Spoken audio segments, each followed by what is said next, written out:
you have so much power to turn your life around. Watch one documentary, Forks Over Knives. Read How Not to Die by Dr. Greger and Gene Stone. You have tons of power to turn that around. And I think it's hard for the individual person who may not be, a medical practitioner, because they may be going in a different direction than their physician mentioned, and that's a difficult thing to do. So I want to circle back to that about ways we could potentially address that. And in terms of kinds of turnarounds that I've seen, the list is long. Some things will come to mind. I had one guy who had really in his 60s, really bad, and we've published a number of these in medical journals, really, really bad chest pain from cholesterol blockages in the blood vessels that feed his heart with blood, where he could really walk a block or two, and then he'd have to stop because of really bad chest pain. And he absolutely would not take any medications, not even a cholesterol-lowering pill or an aspirin, nothing. And that's cool. The patient's the boss, no procedures, nothing.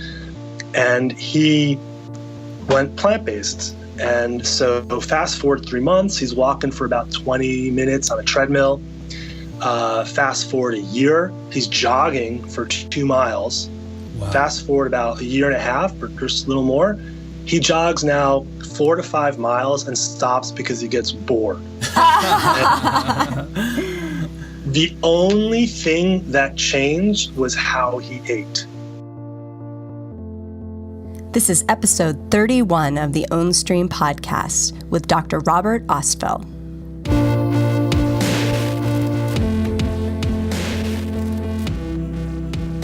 Okay, welcome to the Ownstream podcast. I'm Stephen Shelley. And I'm Teresa Scoba. And we just had the sincere pleasure of talking to Dr. Robert Ostfeld.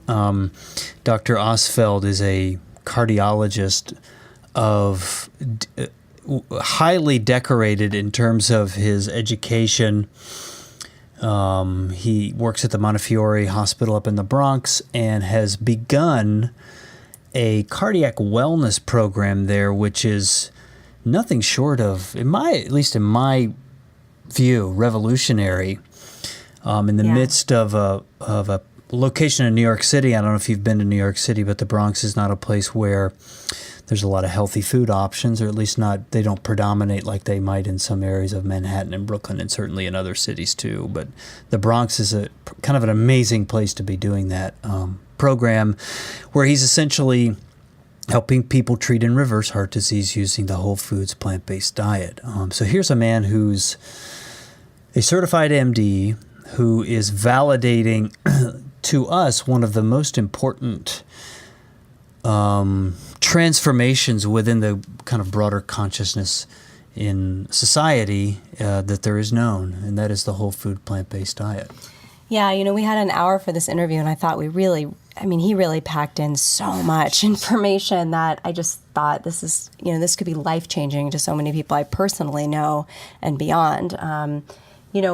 I really think it's heroic what he's doing. He talks, about how, and we've explored this on some other podcasts, about how this is not mainstream information, why we also explore, why is this not mainstream information? We're talking about fruits and vegetables and grains, basically, why is it so revolutionary to think that eating in this healthy, very natural way could help your body be healthy and do what it's meant to do, which is live and thrive. And, but he talks about how, he in his education, in his many, many years of education, this was not a subject that predominated. And it was really through his own experience, similar to if you've heard Dr. Caldwell Esselstyn speak on how he came to know and see how a whole food plant-based diet can prevent and reverse heart disease. And Dr. Ostfeld talks about that in this interview, that, in his own experience, he was seeing that he just wasn't making much of a difference with his patients through kind of standard prescribing medications,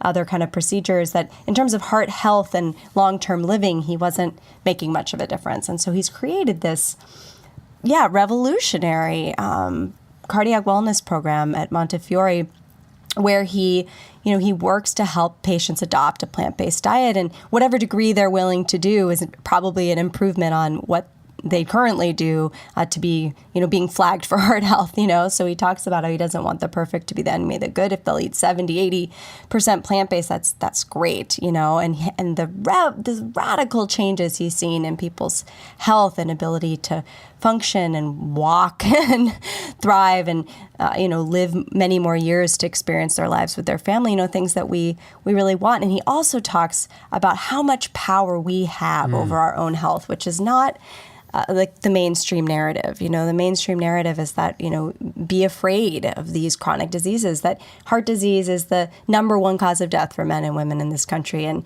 who is not afraid of heart disease, cancer, and or diabetes, especially if you have it in your family? And we have some of those in ours. So he talks about the real power we have over our own health and the amazing stories of recovery and vibrance he's seen at the center.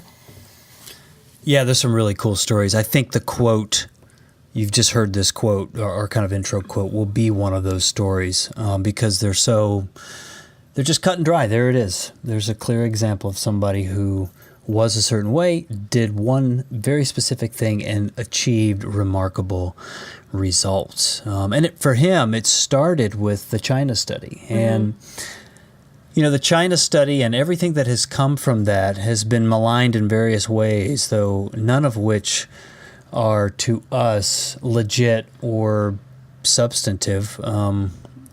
But for Dr. Ostfeld, here's a man who went to Yale and Harvard and UPenn and was as educated a man as you could be, who had very little exposure to diet and nutrition, who read that book and underwent personally and then professionally a radical transformation. And so here's a man who has taken this knowledge forward and has dramatically impacted hundreds, if not thousands, of lives. You'll hear some of those stories in this conversation. They're very moving. And I particularly want to highlight the program that they have on Saturday mornings, which is an outpatient program where they have, it's free because, again, the Bronx is not a place where there's a lot of poverty in the Bronx. There's not a lot of access to really, really healthy food, and unfortunately, healthy organic food tends to cost more than fast food or other more big box supermarket sold foods. And so what they do is they have a caterer come in, I think from the Queens, and create this amazing food, and they feed people, and there's like a talking. They're able to build community around this. And people receive a lot of healing, not only physically, but I'm sure emotionally, mentally, spiritually. And I can only imagine for Dr. Ostfeld that it's easily the highlight of his week, those gatherings. So anyway, he has a lot to say. He's very eloquent. And you're hearing from a certified doctor who is on the front lines of what to me seems to be a wild and radical and beautiful transformation within medicine, away from treating, just the symptoms, into treating what actually is causing a lot of these illnesses, and particularly in the West. It all seems to point to our diet. So it's a very accessible. That's the other thing. Before I kind of segue, is that medicine itself is so inaccessible. I have no idea what you're talking about when you're getting into all the compounds and the chemistry and all of that. It's just sort of like, I don't know what you're speaking of. But the China study, for example, and Forks Over Knives, the book or the film that kind of came from that also includes Caldwell Esselstyn's important work in Cleveland about heart disease, and et cetera, which ties into Dr. Ostfeld's work very directly. But when you start dealing with this, suddenly it all makes sense. It's like, oh, okay, this is not complicated. This is not something I need, to spend hundreds of thousands of dollars learning or decades of my life learning. It's just, eat more fruits and vegetables, eat some whole grains. It's just super simple. It's super simple. And that really resonates because the notion that my well-being is tied up in complex ideas has never rang true to me. The simple always seems to win out. And I think he makes a point that, things come back around, and it's clear that the whole foods plant-based diet is coming back around with Dr. Ostfeld and many others that he will highlight in this conversation at the forefront of that. So we're delighted to feature him in our series. We welcome your comments on the blog post related to this. One final quick note about logistics here. When you're hearing this interview, this episode, we are repatterning. We'll be living in our van. We're traveling. And so we will be going, at least for the month of August 2017, every other week with the podcast, just to give us some time to do the work that, or the not work that we're dedicated to, which we feel kind of corresponds very directly to the mission of Ownstream, et cetera. So just a reminder, later in the fall, probably September, certainly October, we'll be back weekly. So just make note of that. Okay, sit back. Please enjoy this wonderful conversation with the very eloquent Dr. Robert Ostfeld. Well, great. Well, welcome to the podcast. We're so honored to have you on here. And we've been, on the Ownstream podcast, we've a number of times covered health and wellness and our interest specifically in a whole food plant-based diet and healing. So we're really, really thrilled to have you on. So maybe we can start. So welcome, Dr. Ostfeld, to the call. So you're the founder and director of the Cardiac Wellness Program at Montefiore Medical Center, New York City. Maybe we could start by, if you could tell us a little bit about what the Cardiac Wellness Program is and does, and what your role is there as director. Well, thank you so much, and it's an absolute honor to be with both of you. I'm so grateful to be able to share a bit about what we're doing. And the Cardiac Wellness Program started about 5 years ago with the goal of preventing and reversing disease with a plant-based diet. And even though I'm a cardiologist, I say disease because eating this way, sure, it's great for your heart, but it's good for you for dozens and dozens of other reasons. And, I've been a cardiologist now for about 14 years. And outside of a medical emergency, like somebody gets shot and has to be put back together again, I've never seen anything come close to the breadth and depth of benefits that a plant-based diet provides. And so we've had the opportunity. It's really been incredible to see how our program has kind of just organically grown. And now there are a number of different arms to it. It started out as an outpatient program, kind of, if you go see your doctor and you go in the waiting room and they check you in. That's what I mean by an outpatient setting. And so people would come and see me, and sometimes, they would either come to see me because they just needed to see a cardiologist for whatever particular reason, high blood pressure, chest pain or something. Or in the beginning, on rare occasion, they would come because somehow they heard about our wellness program. But however they get to us, I weave in plant-based nutrition to each visit. So when I see someone, we go through their typical history and physical exam and their medications and their particular reason for coming to the clinic. But then I'll talk about how they're on a pretty bad path, a path that might be leading toward a heart attack or stroke, or perhaps to another one, but that we can work together to help make them so much healthier. And then we start talking about how plant-based nutrition can help lead them on that path. And even if someone does not have overt disease, I feel very comfortable telling them that they're not on an optimal path if they're living a typical Western lifestyle, because the number one reason to die in the U.S. is from heart and blood vessel disease for adult women and adult men. So in a country where it is normal to die from heart disease, I think our entire notion of normal is completely wrong. So I'm very happy to weave in plant-based nutrition of whatever stage of the health spectrum that they're in. And so I'll give them very specific recommendations. We have handouts. We follow up closely over time, setting specific goals. And, as you guys well know, that behavior change is kind of the holy grail of many things. And one of them, of course, being medicine.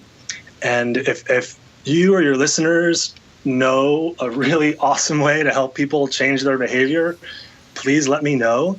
But what I try to do is come at it from a variety of different angles an uplifting one with concern about the potential path that they're on, trying to weave in hooks about something that they're looking forward to, whether it's walking their kid down the aisle or maybe a reunion they want to look good for, coming off certain medications, positive hook like that, and then reinforcement with accountability along the way, trying a variety of ways to help bring them along the path toward behavior change. And as a part of that, we have these periodic Saturday morning sessions where we have more time with patients, where we can take a deep dive into the how and why of plant-based nutrition. They're about 4 hours long. I speak, a nutritionist speaks, we serve lunch, we ask patients to come with a friend or significant other to kind of help them along the path.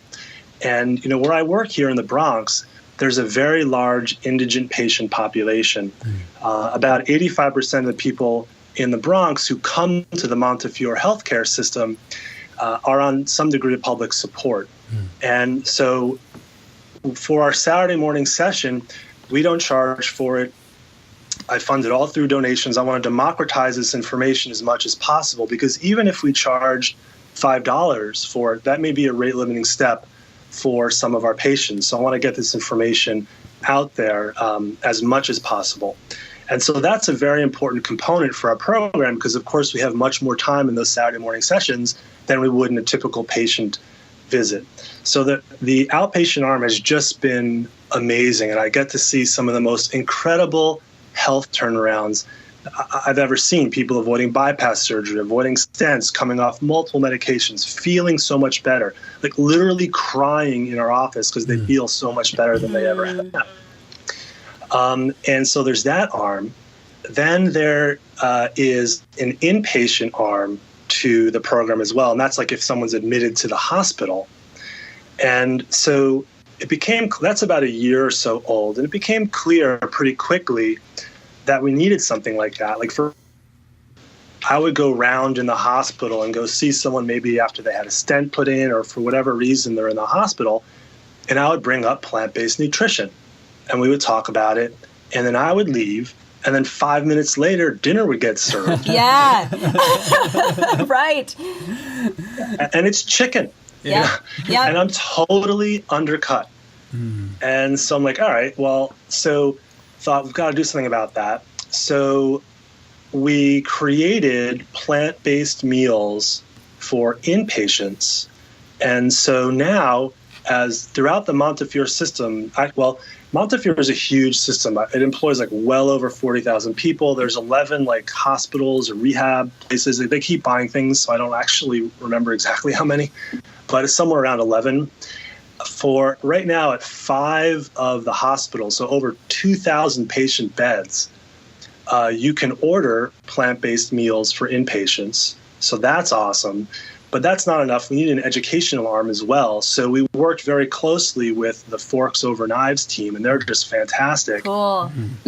And now we have that documentary film playing on the inpatient TVs. So I can walk in a patient's room, mention plant-based nutrition, order the meals, outsource some of the education to Forks Over Knives. And, it's just a great combination. So there's the outpatient arm, the inpatient arm. We have a large educational component with getting a chance to speak countrywide at events for the general public, for physicians, grand rounds. I'll be giving medical grand rounds at the University of Pennsylvania in September. Really excited about that. Other hospital systems, big ones even, like Cornell, have heard about our program and have come to visit and see what we're doing so they can, bring it to where they are. And we get to teach medical students, residents, fellows, all about this stuff. So that's tremendous. And there's the research component as well. And one of the main reasons I'm so eager and excited to share this with patients is because of the beneficial company eating this way keeps, both medically and beyond. Medically, of course, it's good for your heart disease, but it's good for so many other things. It's associated with less Alzheimer's. It's associated with living longer, less stroke, improved skin complexion, of course, weight loss, less diabetes, less high blood pressure, less heart disease, less lung disease. improved sexual function in men and in women, improved athletic performance, less back pain, and on it goes. So it's just a wonderful thing. Of course, then it touches on things like it's great for the environment. Mm-hmm. Animal agribusiness creates more greenhouse gases than all transportation combined, includes cars. And so, no health, no planet, no planet, no health. Doesn't really matter how healthy we are if there's no planet. So that's a nice thing. But I don't really talk about that too much because, my sort of area of quote expertise is more medical. So it's been an incredible ride over the last 5 years. And I've really been honored to be a part of getting to see patients get so much better. Yeah, that's got to feel amazing. You described some pretty dramatic pictures there, but I think what you're witnessing is a very, very dramatic change. And gosh, it must feel so good to see that on a regular basis. And just for some context, so the program itself is 5 years old, is that right? Yes. And the Saturday morning outpatient kind of open houses, if you will, those are a year old.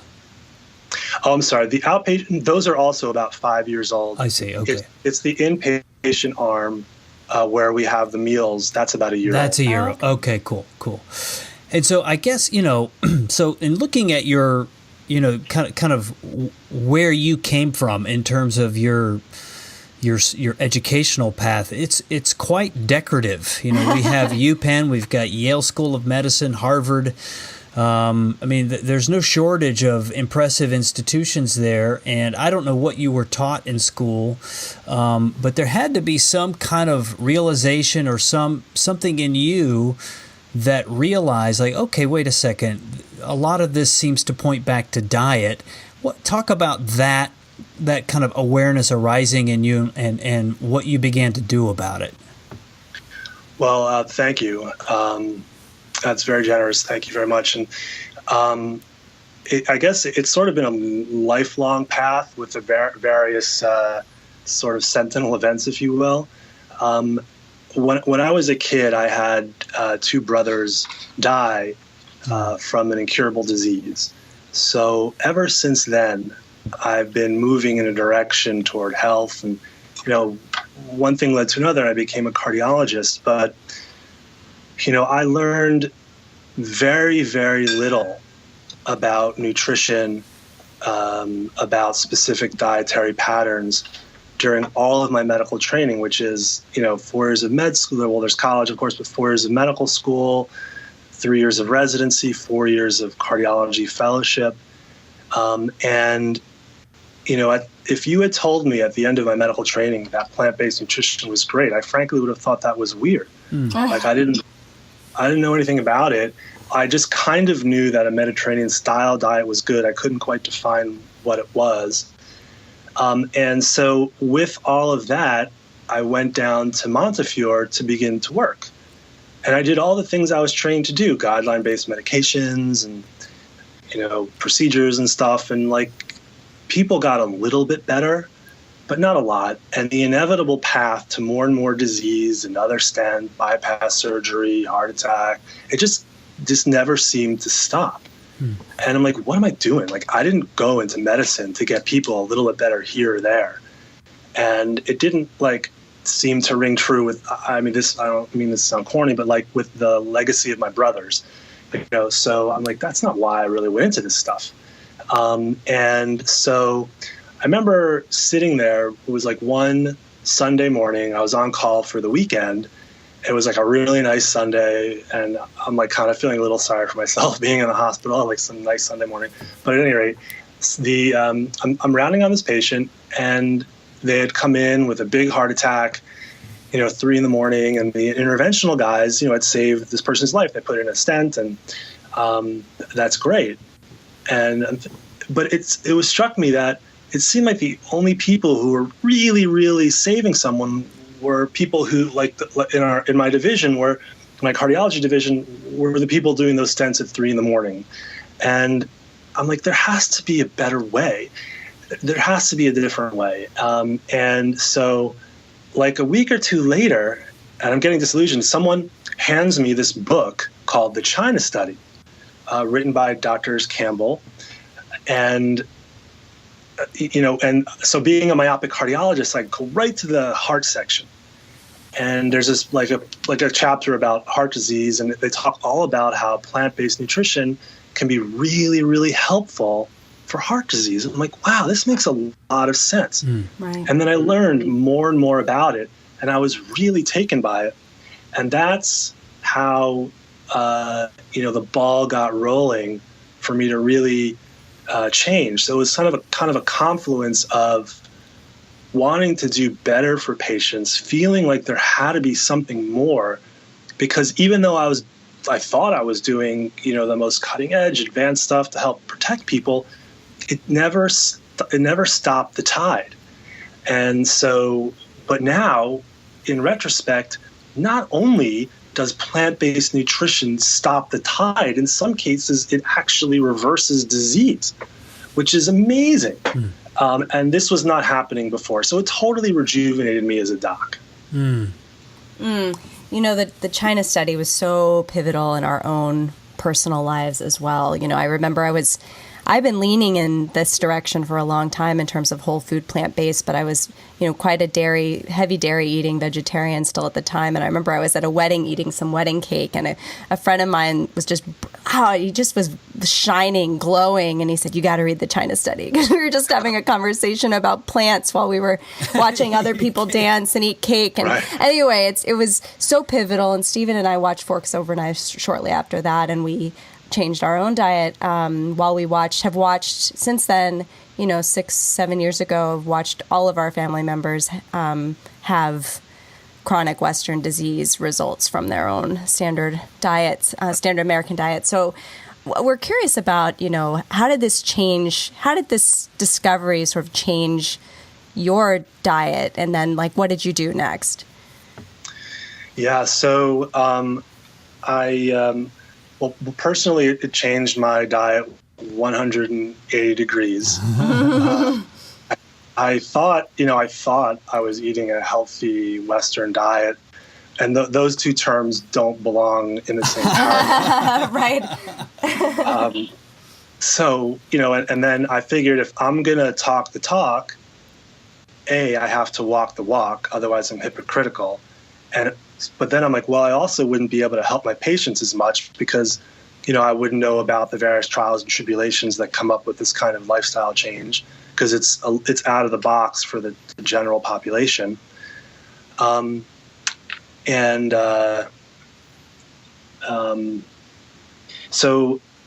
sorry, I just lost my train of thought for a second. But so I started then to kind of get into the weeds of making this program happen. And I learned more and more about plant-based nutrition, and I met with a lot of people who were really leaders and incredibly gracious people in this space, and Dr. Campbell, Dr. Esselstyn, Dr. Barnard. They were incredibly generous with their knowledge. And actually, Dr. Esselstyn has been an incredible friend and mentor for our program, and I modeled ours largely after his. Yeah. And actually, this whole thing almost didn't happen. So I talked to my chief, and I said, I want to start this wellness program, and he was all behind it. And so I set up a time to go fly out to Cleveland. Dr. Esselstyn invited me to stay over his home and go to a Saturday morning session so I could learn about it. And so I try to get out there, and the first 2 times my flight is canceled for weather. And so I'm all right. So the third time I'm if it doesn't work this time, it's like a message from God. It's not meant to be. So I show up to the airport, and they're my flight was delayed for 4 hours because of weather. I'm oh man. So I'm and also, I hadn't met I met them very briefly, but I didn't know they have more energy than all of us combined. And they were probably late 70s at the time. And I'm I can't show up at their house at 11:30. So, I'm okay. In my head, I had 9:45 for whatever reason was the last time that would be the end of what would be appropriate. So it worked out. I just showed up at 9:45 at their house in Cleveland, and little did I know they had a whole dinner ready. There were other people staying over, going to a session the next, all this activity. I'm oh my gosh, I was worrying about nothing.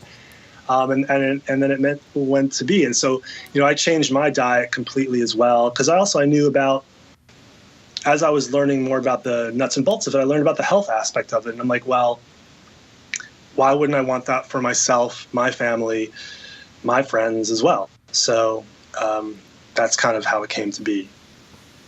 Yeah, the every time we've only met Rip. We have not met. No, I met Dr. Esselstyn and Campbell at that's right. at Kripalu. That's right. We've met Dr. Campbell. We've met Rip Esselstyn. But the vibrance that oozes from all of them is absolutely palpable. Whether it's a television or audio, it's amazing. And so I guess maybe what we could do now is just maybe you could walk us through the diet. I guess maybe there may be two takes on this. Yeah. There's the diet that maybe anybody without heart disease could embrace before that onset might happen. There's that one. But then there's also the diet that maybe is a little more strict, I guess, for those who do have heart disease. But I imagine there's a lot of similarity between the two. So maybe we could inform folks about what this diet is. What is the whole food plant-based diet? What is it composed of, and how does it work? Maybe on the second side of that, within the practice of you treating folks. Sure. And as a general theme, like, I don't want perfection to be the enemy of good. Yeah. So if some of my patients are willing to do it 70% of the way, it's better than 10%, I'll take it. Yeah. And as like an extreme example, I have one patient who had real bad heart disease, variety of other problems.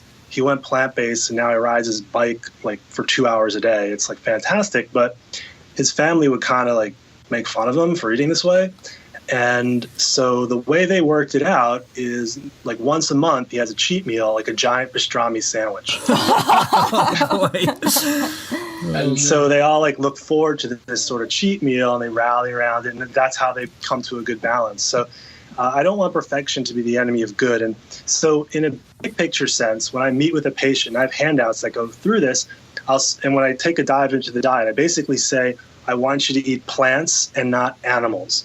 If it has a face or comes from something with a face, don't eat it. Mm-hmm. Yeah. And so I'll say, what I'd like you to do is to have at least 3 servings of green leafy vegetables each day, 3 servings of fruit each day, 3 servings of other vegetables each day, lots of herbs and spices, whole grain breads, not the white breads, brown rice, not white rice, other whole grains like quinoa, spelt, that's great. Beans are great, lentils are great, chickpeas are great, peas are great, tofu is great, potatoes are great, no sour cream, no butter, but you could use hot sauce, salsa, mustard on the potato, at least 1 big green leafy salad each day.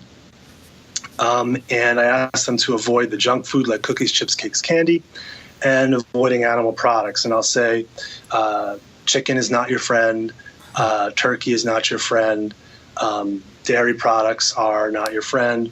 Replacement milks like almond milk or soy milk or oat milk, that's great.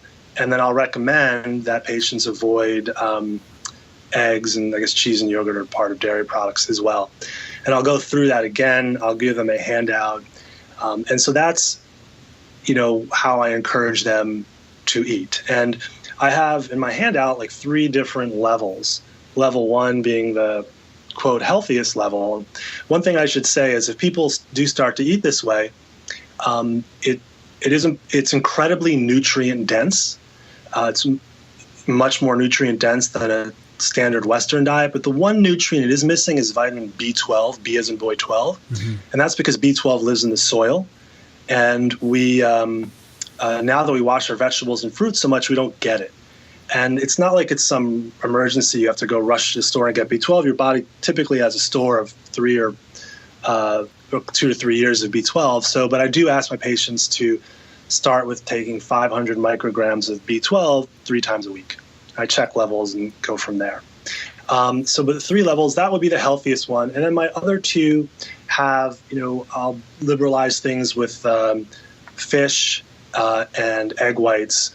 And the majority of the patients that I see are from the Bronx, And plant-based nutrition as a theme has not really percolated too much into the Bronx. Yeah. And so when I mention plant-based nutrition to many of my patients seeing me for the first time, they quite frankly look at me like I'm from Mars. Right. They've never, ever heard about this before. And so for me to get them from where they are to whole food plant-based, that's can be a pretty big leap.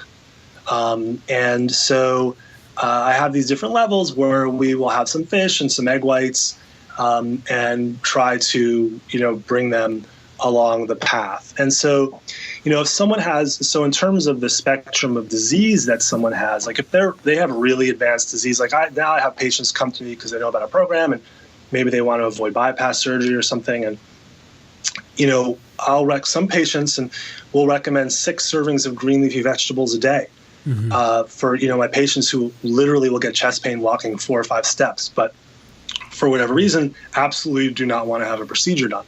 And we've actually had success with that. So that would be kind of one end of the spectrum. And the other end of the spectrum would be, for example, a 25-year-old who has no overt sign of any kind of disease who just might be interested in learning about this way of eating. And we know that diet is a continuum. A Mediterranean-style diet is indeed better than a typical Western diet, but I would suggest that a plant-based diet is better than a Mediterranean-style one, and it's really a continuum. And we know that even one unhealthy meal can transiently worsen lung function, blood vessel function, liver function. It goes away after a few hours, but just one unhealthy meal. But, so I will encourage people, whatever stage of disease they're at, to go as whole food plant-based as they're comfortable doing. So even if someone has no overt disease, knowing what we know about the path of a more typical Western diet, what it leads to, heart attack, stroke, diabetes, high blood pressure, and also, according to pathology studies, about 2/3, 2 out of every 3 12-year-olds in the U.S. has early signs of cholesterol disease in the blood vessels that feed their heart with blood.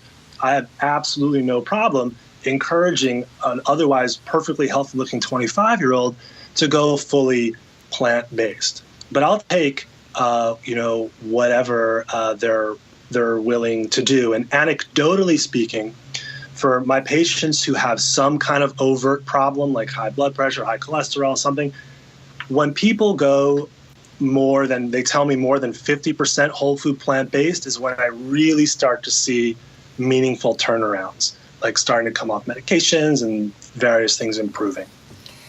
And to ask a couple specific questions people may be wondering, so just to pause a moment to disentangle the programmed message of meat equals healthy or meat equals protein or we need meat to thrive or to be athletic, or maybe you could take a minute here to talk about why is a whole food plant-based diet so important? And in that line, what is the problem with meat and dairy and why is it not necessary for protein?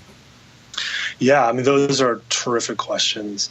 And in a big picture sense, I've never seen a greater response with health with a whole food plant-based diet. And what I'll typically start with the question about protein is I'll say, elephants and gorillas are pretty big, right? Right. And they eat plants. They don't eat animals. And we don't need more protein than an elephant or a gorilla. And there are professional football players who are plant-based. There are ultimate fighters who are plant-based. There are ultra athletes like, triathletes and people running 100-mile races who are plant-based. And we don't, I don't know about you guys, but I'm certainly not athletic to that level. I certainly don't need anything like the kind of protein level they do, and they are plant-based. So and when you eat a plant-based diet, it actually may improve athletic performance, particularly with beets and dark green leafy vegetables. Cars run on fuel and on gas, and we run on this thing called ATP. That's our fuel. Mm-hmm. And mitochondria in our cells make ATP. Okay, who cares? Well, our mitochondria become more efficient at making ATP when you eat a plant-based diet, particularly dark green leafy vegetables and beets. So with the same amount of raw material, you're making more ATP. So your engine is more efficient. And there's plenty of data to back that up. So that's one of the reasons why it's helpful athletically. But also, when you're having all those phytonutrients or plant-based nutrients and antioxidants, it helps your muscles recover more quickly. You have less of this thing called delayed onset muscle soreness. I'm sure, both of you, this has happened to me and many of your listeners, you go for a run or maybe you do some activity that you're not so used to, and the next day you're like, oh my God, I can't walk. And that's the delayed onset muscle soreness of your muscles kind of burning. And that happens less when you are on a plant-based diet. So you can train again more quickly, and your body is a more efficient maker of the fuel, the ATP. So it improves athletic performance, and the animal protein is not as healthy for us for many reasons. First, if you eat that, you're not eating healthier things. There's this thing called trimethylamine oxide, or TMAO, and that's not your friend. The higher the levels of TMAO in your body, the worse you do. It's associated with more heart disease, more blood vessel disease, more cancer, more diabetes, having stickier blood, things that are not your friend. And when you eat more animal-based protein, you select for more gut bacteria that lead to the formation of TMAO. And when you eat a plant-based diet, you select for less of that gut bacteria and make less TMAO. So a plant-based diet, it bathes your body in dozens and dozens of nutrients, but also less of the TMAO. The animal-based proteins have more acid-forming amino acids, which are not helpful for your body for a number of mechanistic reasons. Then there's things, of course, like the fat in them, the hormones, the various toxins, like fish have tons of, unfortunately, mercury and things like that. And, even if we think we're having some wild caught blue water or whatever, if you look at Japan, there was that tsunami a number of years ago and the nuclear reactor melted down. And if you look at these, I don't know the right term to use, but these geothermal radiation maps of the Pacific Ocean, it reaches all the way to California. Yeah, we've got it right outside our window, basically. We're right by the shore here in San Diego, and a doctor told us the other day that the water here is absolutely touched by that event in Fukushima.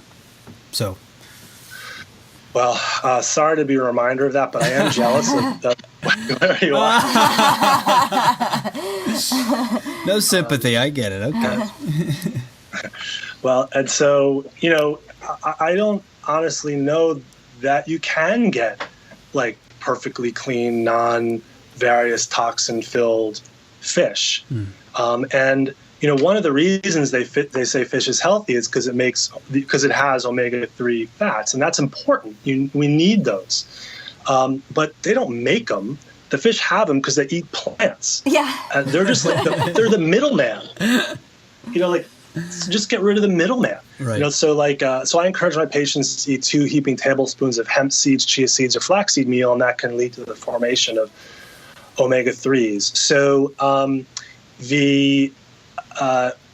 and so in terms of getting the amount of protein that you may need, basically, as long as a patient is meeting their caloric needs, which to me means they're not hungry all day every day, then they're meeting their protein needs. And I suppose if someone ate romaine lettuce all day, every day, something weird would happen, but nobody does that. And so,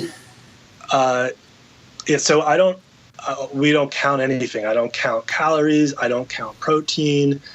I've seen patients walk in really sick, and I've seen them walk out really healthy. I've never seen someone walk back, with a protein deficiency, and I've been doing this for years. Yeah. So as long as you're having a varied whole food plant-based diet and meeting your caloric needs, protein is not something you have to be concerned about. Well, the performance question is really being addressed very powerfully out there. So many of the greatest athletes alive are stepping forward as plant-based. I think I heard recently Tom Brady was plant-based or largely so, and Novak Djokovic, maybe is it Venus Williams? One of the Williams sisters, I think it's Venus, is plant. Anyway, there and football players too. I mean, across every spectrum, it seems like this is beginning to gain some momentum. And I guess when you boil it down, what we're really talking about is eating fruits and vegetables. And why is it that is such a revolutionary act?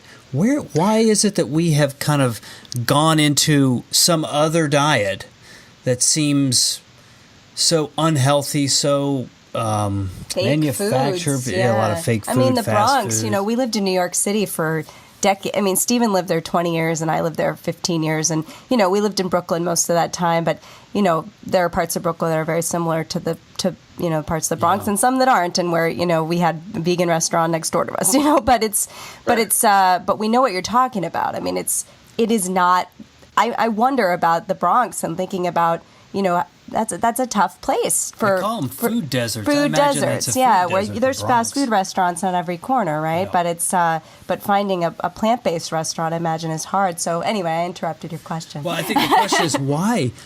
Why is this such a revolutionary idea to eat whole foods and mostly plants, fruits and vegetables? Yeah, it's like, why is this a big secret? Yeah. And yeah, I mean, it's like what's old is new again. And I'm old enough now, as long as I don't throw away my clothes, they come back in style 15 years later, suddenly.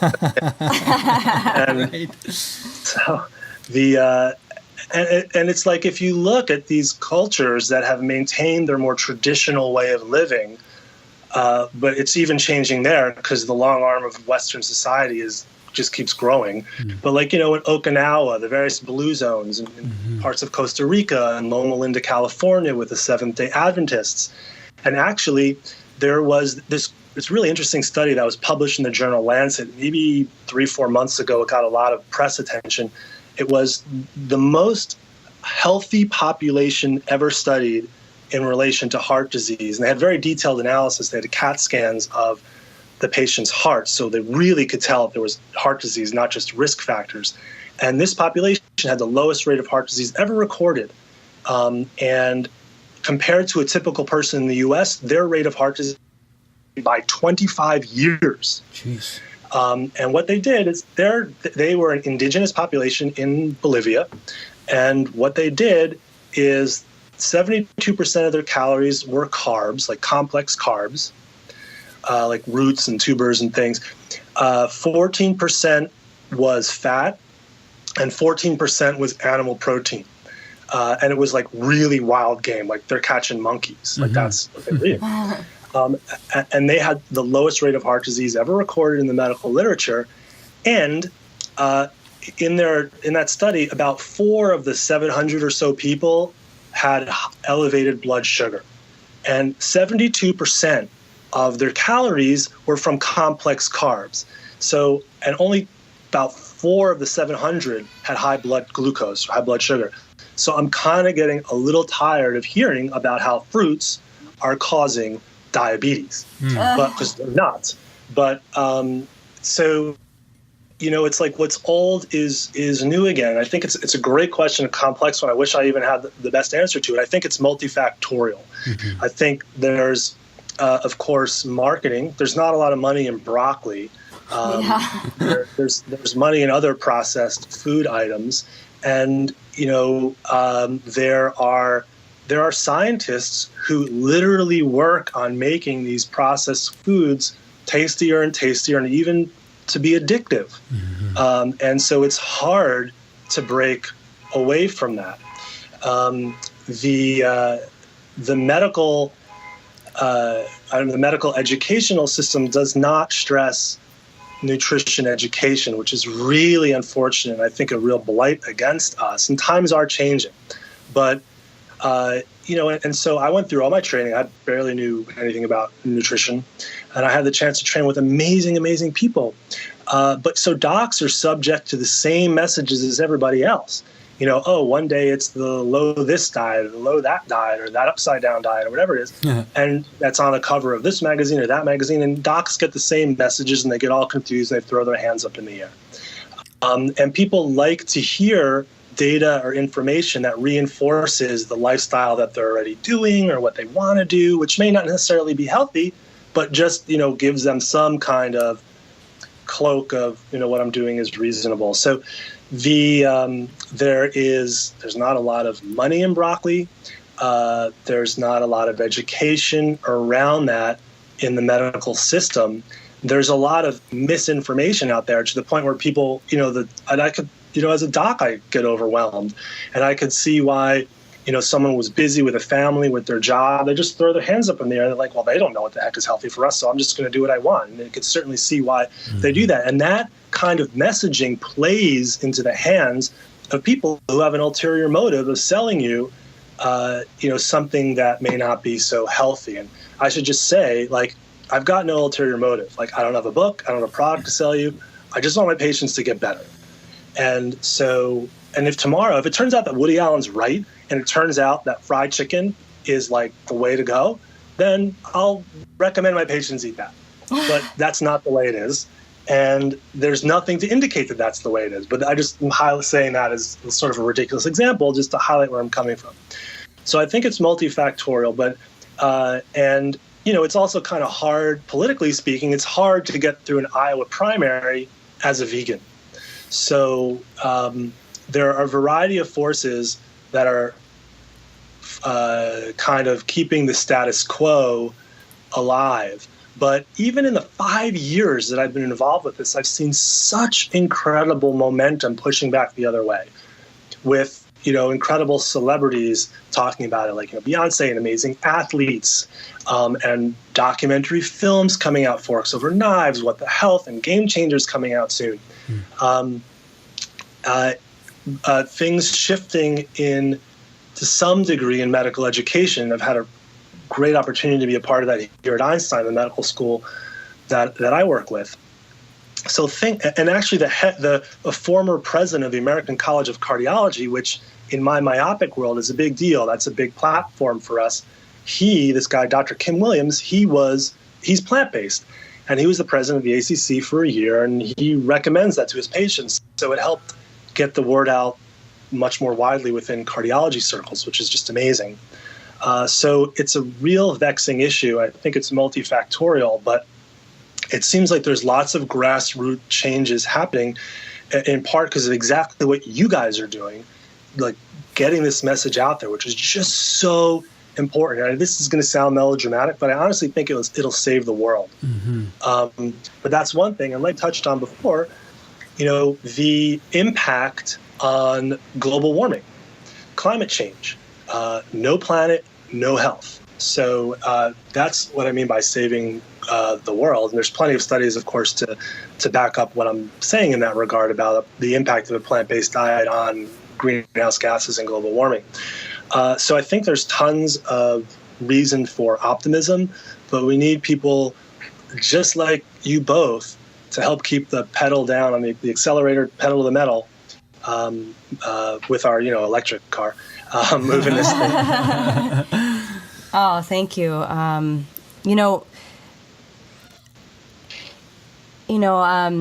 We're taught, I think, a lot. There's, in addition to all the marketing that you're talking about, and the messaging and the power and the money and in meat and not in broccoli, we're also kind of taught a culture of fear around our own health. From your own experience, how much power do we have to promote our own health? And maybe you could talk more specifically. You've already referred to a number of great examples, but some of the results you've seen through your work with people, both in terms of reversing heart disease and other results related to chronic disease and general health. Sure. I mean, you have so much power to turn your life around. Watch one documentary, Forks Over Knives. Read How Not to Die by Dr. Greger and Jean Stone. You have tons of power to turn that around. And I think it's hard for the individual person who may not be, a medical practitioner, because they may be going in a different direction than their physician mentioned, and that's a difficult thing to do. So I want to circle back to that about ways we could potentially address that. And in terms of kinds of turnarounds that I've seen, it's the list is long. Some things will come to mind. I had one guy who had really in his 60s, really bad, and we've published a number of these in medical journals, really, really bad chest pain from cholesterol blockages in the blood vessels that feed his heart with blood, where he could really walk a block or two, and then he'd have to stop because of really bad chest pain. And he absolutely would not take any medications, not even a cholesterol-lowering pill or an aspirin, nothing. And that's cool. The patient's the boss, no procedures, nothing. And he went plant-based. And so fast forward 3 months, he's walking for about 20 minutes on a treadmill. Fast forward a year, he's jogging for 2 miles. Wow. Fast forward about a year and a half, or just a little more, he jogs now 4 to 5 miles and stops because he gets bored. The only thing that changed was how he ate. And because he would not take any medication. And I presented this case actually at the American College of Cardiology meeting a number of years ago. And I said, we had a long talk and blah, blah, blah, and he just would not take the medications. And I talked about his improvement. And then after I presented the case, this line of people were mad at me because he wouldn't take these medications. What do you want, man? It's free will. I can't force him to take these medications. So that's one. And there's one. I remember this one woman came in. She, in her early 50s, she was probably about 100 pounds overweight. She was on 17 medications or 17, 18 medications for diabetes, high blood pressure, cholesterol, asthma, aches and pains. Fast forward 9 months, she lost 80, 90 pounds, and she's down to 2 medications. And she can run around after her grandkids now. We've had people. This is a really interesting example, actually. This one lady had a heart attack at another hospital. She's in her early 60s, and she came and they recommended bypass surgery, which is a very evidence-driven, reasonable recommendation. But she didn't want any procedures done, nothing. Okay, she's the boss, whatever, that's fine. And they put her on all the appropriate medications, and then somehow she found me, and she came to see me. And she was already on all the good meds, and she could really only walk across the room, and then she'd get short of breath from her cholesterol disease. And so then all we had left was to change her diet around. So fast forward 3 or 4 months, she lost 15 pounds. Her LDL bad cholesterol fell another 70 points on top of her statin cholesterol pill, and she's walking 20, 30 minutes on a treadmill from before only being able to walk across the room. But then, I couldn't reach her anymore, and it kind of got weird. I'd call and never get a call back. And then, 3 or 4 months later, I got this phone call from yet another hospital, and she had just had chest pain and was about to have bypass surgery. I'm like, what's going on? And I didn't understand. And then, a couple months later, what happened was I learned that there was this big rift in her family. And half of her family thought the plant-based diet was great, and the other half, thought it was the opposite of great. And so she was living with the half of the family who thought the plant-based diet was great. And she was eating that way, the plant-based diet, during those 3-4 months that she got better.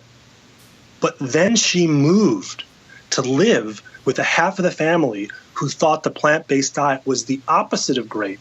She went back to her prior eating habits, and over the course of 3 or 4 months, decompensated and had bypass surgery. So for me, that was an incredible N of one. And, other like non-cardiac things or cardiovascular things, we've had patients with really bad, I can't prove for sure that this is from the diet, but nothing else changed. They had really bad prostatitis, which is inflammation of the prostate, can be incredibly uncomfortable. I've had a number of patients, maybe 3 or 4, have that go away on a plant-based diet. Cystitis is an incredibly uncomfortable inflammation of the bladder.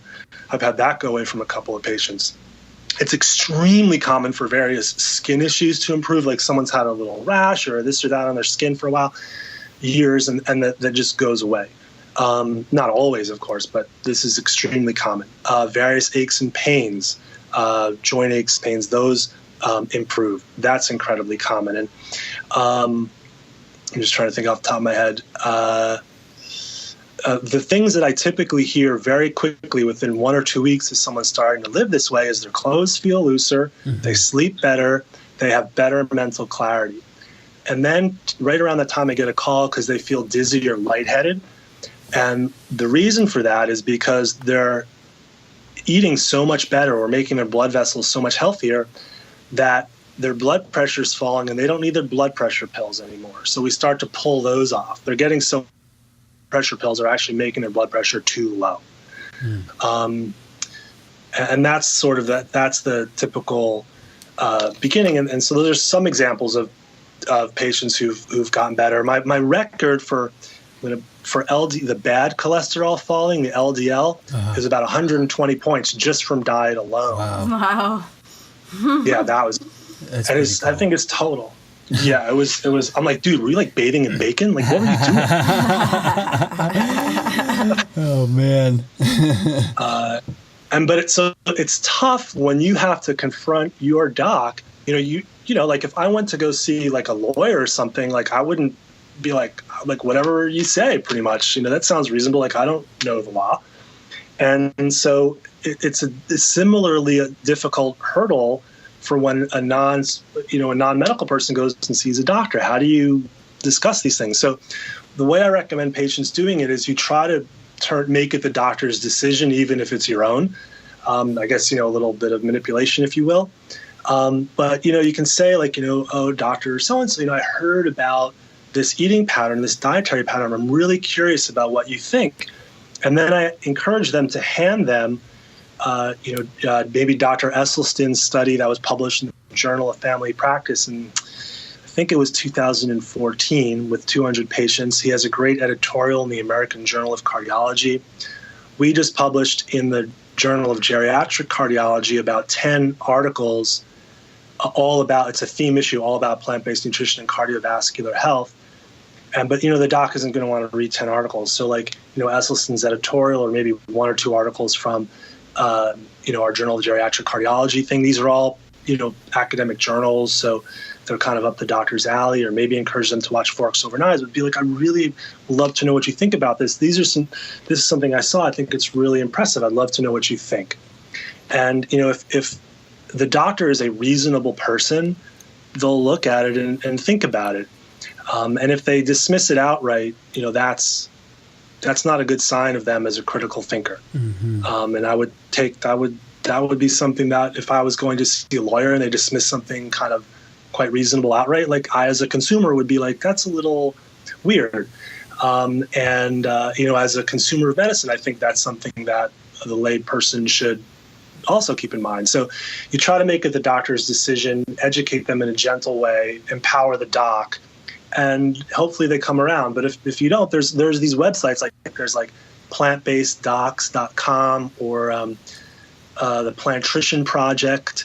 If you Google those things, you'll be able to find lists of plant-based doctors all over the world. Cool. So that can be a good resource for you. Oh, that's awesome. Those are great. We'll put those links in the show notes. I was not aware of those. We're almost out of time. We have a typical kind of 3-question coda. We also have about 20 other questions we didn't get to just because this topic is so rich and dense and crucial. But But let's, if you don't mind, wrap up with these 3 questions, and then at the end we'll be able to talk a little bit about specifically where people can locate you and get involved, make a donation perhaps, or certainly learn more about you online. So, Teresa, you want to ask the first of the 3 questions? Sure. The first question, and you've already mentioned a number of great books, is what book or books up to 3 would you recommend that everyone should read? How Not to Die by Dr. Gregor and Jean Stone. The China Study by Dr. Campbell and Dr. Campbell. And Prevent and Reverse Heart Disease by Dr. Caldwell Esselstyn. Fantastic. All books that we have. That would be quite a trio, yeah. Second question, since we're talking about food, what is the best meal you've ever had? And maybe in this instance we could say plant-based meal. What's the best plant-based meal you've ever had, and why?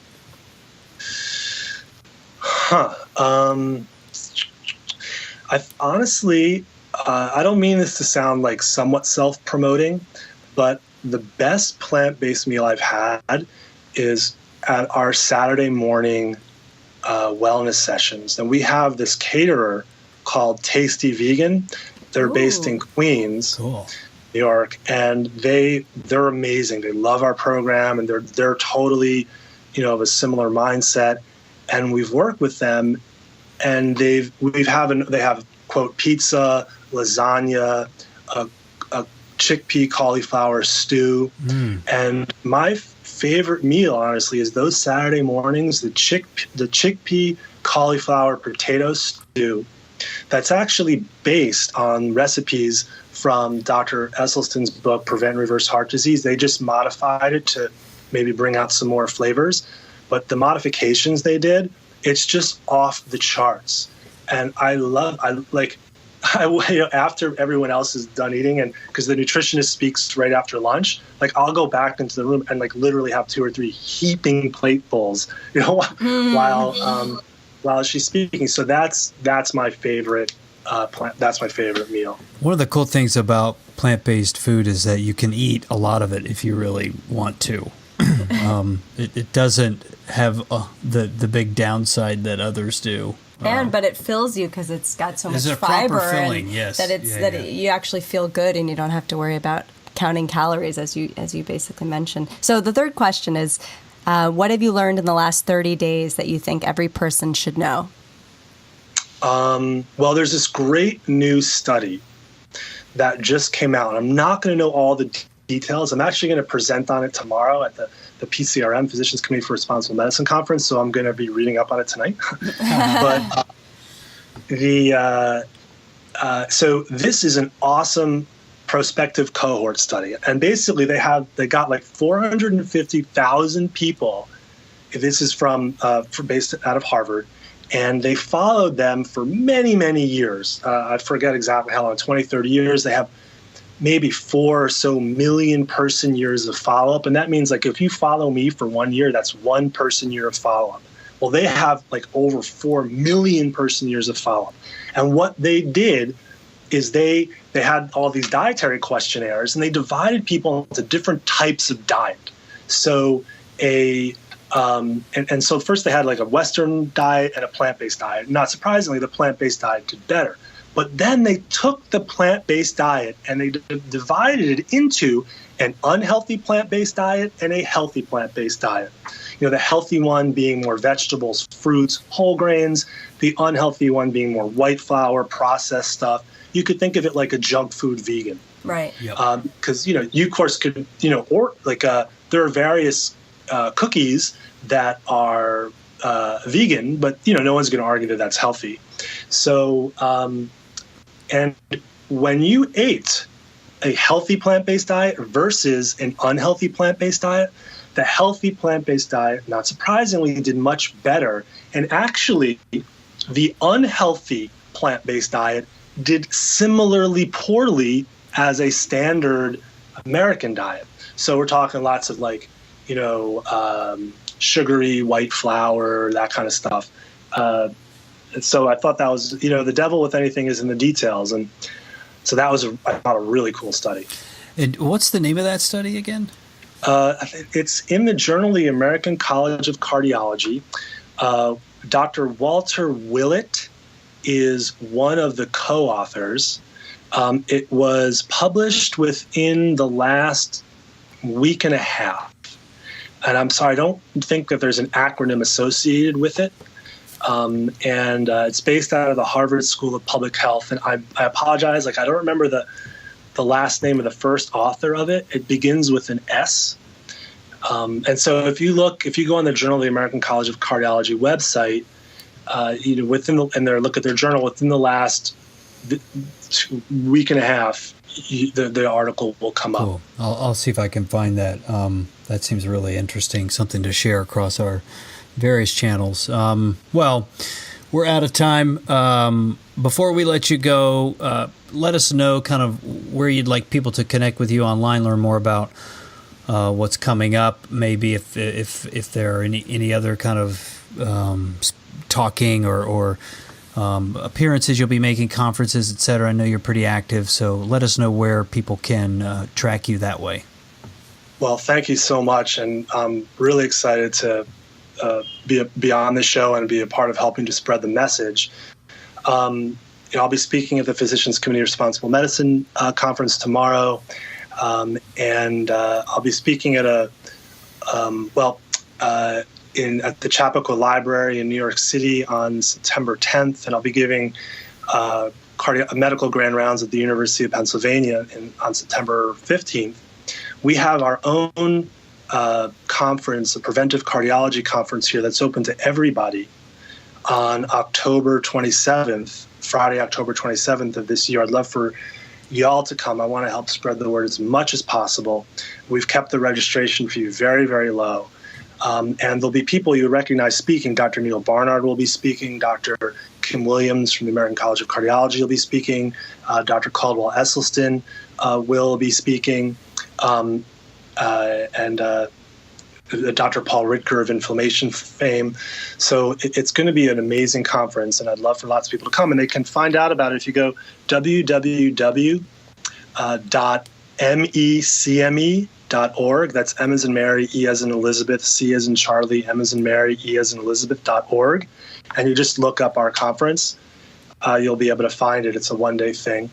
I'm on Instagram, which I'm not all that active on, and could certainly use a lot of advice, but at Dr. Ostfeld.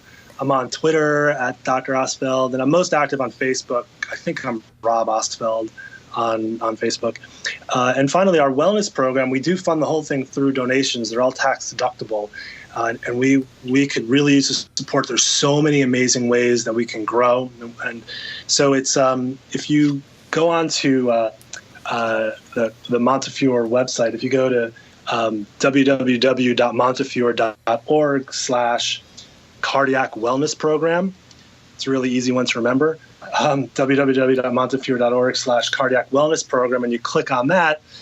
In teeny tiny itty bitty blue letters, sort of in the top middle of the page, is this thing that says support the program. And if you click on that, that'll take you to a donation page, and the development office here would send you, tax forms for that if you choose to donate. So thank you for letting me talk about that. Yeah, awesome. Well, we hope to steer many people your way, because it's very important what you're doing. And thank you for being such an eloquent spokesperson for really a life-changing diet, no doubt about it. Well, thank you so much for having me, and it's so amazing what you guys are doing. All right, that's it for this episode of the Ownstream podcast. Thanks so much for tuning in. We hope you enjoyed this wonderful interview with Dr. Robert Ostfeld. Please be sure to check out the show notes for this episode for links to everything mentioned, including the books, studies, and other resources discussed and more. All of that can be found at ownstream.co/Robert Ostfeld. That's ownstream.co/RobertOstfeld. Also, find us online at ownstream.co and on Facebook at facebook.com/ownstream. And be the first to know about new podcast episodes, new blog content, and cool stuff related to our personal journey. Also, we're on Twitter at Ownstream and on Instagram, where we post regularly at own_stream. Thanks so much. We'll talk to you next week. Thanks for listening to the Ownstream podcast. To learn more and connect with us, please visit ownstream.co or follow us on Twitter @Ownstream and Instagram @own_stream.